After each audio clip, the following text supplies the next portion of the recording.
Today I'll show you how to delete records from a table in Oracle database using Visual Studio Code environment.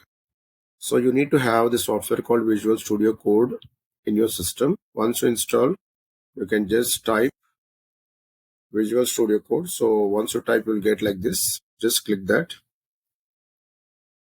Now this is a Visual Studio Code environment where you are going to type your Java applications. So before going to a Java application, I'll show you the database. So when you have your Oracle database installed in your system, you can just have run SQL command line. So if you type run SQL command line, you're going to get that and you just click. This is a SQL prompt you're going to get. Now what you need to do here is you need to type connect, the user ID and password what you are given at the time of Oracle installation.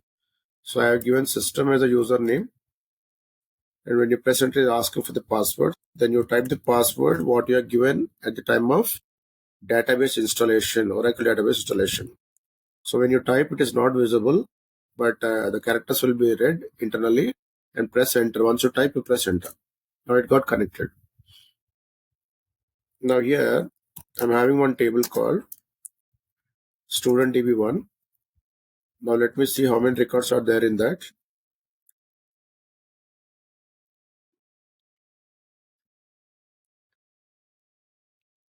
So here totally 18 records are there, where it has been duplicated since I have not given any primary key. So there 18 records are there totally. And I want to delete roll number 101 and 103. So wherever you have 101, that get should be deleted, and 103 also should be deleted. So here 1, 2, then 3, then 4, then 5. 5 records are there for 101, 103, 1, 2, 3, 4, and 5. 5 records are there for 103. So total 10 records should be getting deleted when I run my application in Java. So I just minimize this window. Now here you need to have a folder. So I'm having already one folder in D drive. You can create one folder on your name in a certain drive, and you can create subfolders also. So I have so many subfolders inside Java VS1. So I take the last subfolder, select it, right click, and click new file. Then give the name. Here it is asking the name. So I give delete records .java. .java is extension for all programs. So the first step, what you need to do here is import statement. So you need to import the package, that is java.sql package, which has been called as a JDBC API. Then class delete records. Let the file name and class name should be the same. Delete records. Okay. Then main method, public static void main string arguments. Inside this, I will start with the try block because there is an expectation for exceptions. So here we have two exceptions like class not found exception and also SQL exception. So class not found exception will be raised in the first step, that is loading of drivers. SQL exception will be raised whenever your queries are wrong. So if you go for the first step and typing, there is a class called class, capital C you can see here. And for name is a static method. In this, you need to pass like Oracle dot JDBC dot driver dot Oracle driver. Okay. Now this is the first step. Now if you can see, the Oracle driver is a predefined class available in driver subpackage. Driver is subpackage for JDBC, JDBC subpackage for Oracle. So this is a hierarchy. Now this Oracle driver is a class what I want to activate. So what you need to do here is, priorly you need to download ojdbc6.jar file or higher version of that particular OJDBC. It could be 7, 8, other versions also you can download. And once you download, you need to extract the jar file so that the internally one compressed file is existing called OJDBC6 or the higher versions. You need to extract that, and after extracting, you need to store into some folder. Okay, once you have been saved into one folder, you select the path where you have saved that particular extracted file and copy that path and go to my computer properties, then go for environment variables, and if you can see their class path, you can set this particular value. That means what are the path you have been selected. So why I'm saying all these things here is the Oracle driver class is available in that particular extracted jar file called OJDBC6 or higher version. That is the reason not only downloading, you need to set to the class path so that at the runtime this Oracle driver class is getting recognized. Now, the for name is a static method available in a class called class. This is a predefined class. Now this is a keyword here. This is a class. Now, whenever you go for static methods can be called directly without the help of the object when the static method what you're trying to call is available in the main class. That means the main method as well as the static method both are in the same class. Then you can call by the name directory, method name directory. But the for name is available in a class called class. So it is not in the main class, right? So I need to compulsorily prefix its class name and call. So that is for step number 1. And this class called class, what I was stressing here, right, is available in language package, java.language. Now, second point is connection establishment. So you have a connection interface followed by con reference variable. Then you have a driver manager class.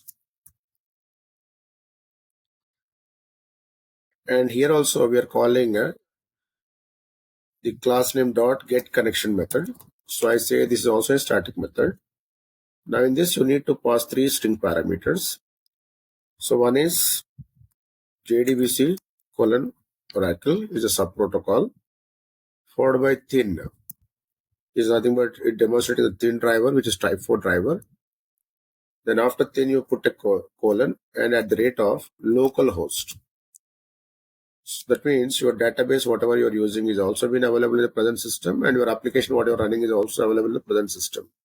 So that's why we are keeping local. Then 1521 is a port number for Oracle process. Then X stands for the Oracle engine. So then close the double quotes. Now again you start the double quotes for the username that is system. Then close double quotes and give the password what I was typing now. For the database password you need to give the same password. Now in this way you are going to create the database connection steps. Okay, where I given system and the password. Now JDBC colon Oracle is a sub protocol and thin is representing for the thin driver. Now after that you need to go for a statement reference variable called st.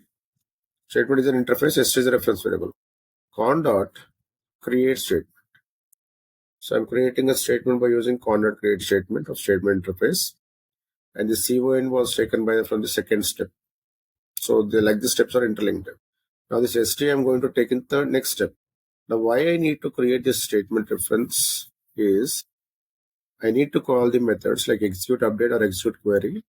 And when you go for execute update now, apart from select queries like insert, alter, delete, update, so on and so forth, you can do. When you go for st.execute query, only select queries can be written. So here our task is for deletion, right? So we need to use st.execute update. And here I'm writing delete from table name called student db1 where roll number is equal to 101. Okay, so I want to delete all 101s. Similarly, st dot execute update. In this also, can write delete from student db1 where roll number equal to 103. So all 101 should be deleted, all 103 should also get deleted. Okay. So here,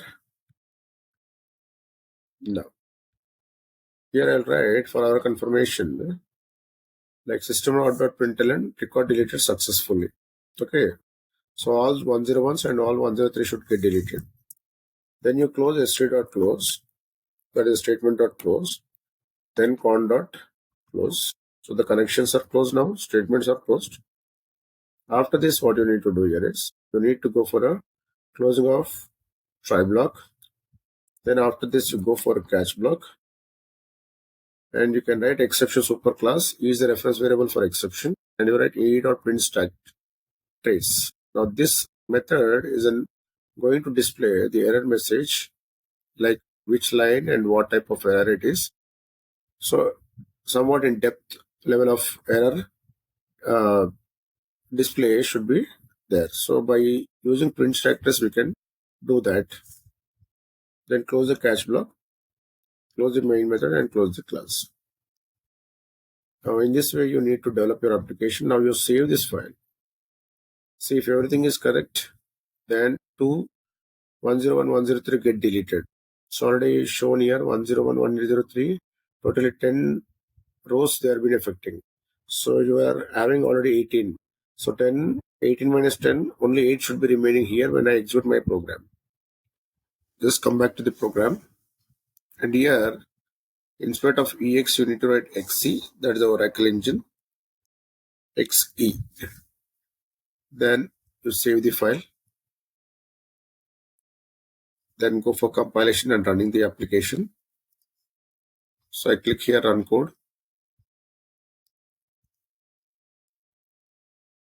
So you got records deleted successfully. I will cross verify here. Like select star from student db1. So here you can see, so totally 9 records have been deleted, where 101 and 103 got deleted. So if you can see here, we count 1, 2, 3, then 4, 5, 6, 7, 8, and 9. So total 9 records. It was not 10. 9 records got deleted. So 9 records are remaining. So here if you compare the first one and second one, the 103 and 101 got deleted. Since we have written here roll number 101, 103 get should be deleted. So that is the reason from the table called student db1, the 9 records got deleted from the table called student db1. 9 records are remaining where we cannot see 10 and 103. 102 and 104 only has been remaining. Right? So in this way, you can develop the JDBC application for deleting records from the table in Oracle database using the Visual Studio Code environment. I hope I have given some inputs on how to delete records from the Oracle database. So if you like this video, do comment, subscribe, and share it to your friends. Thank you.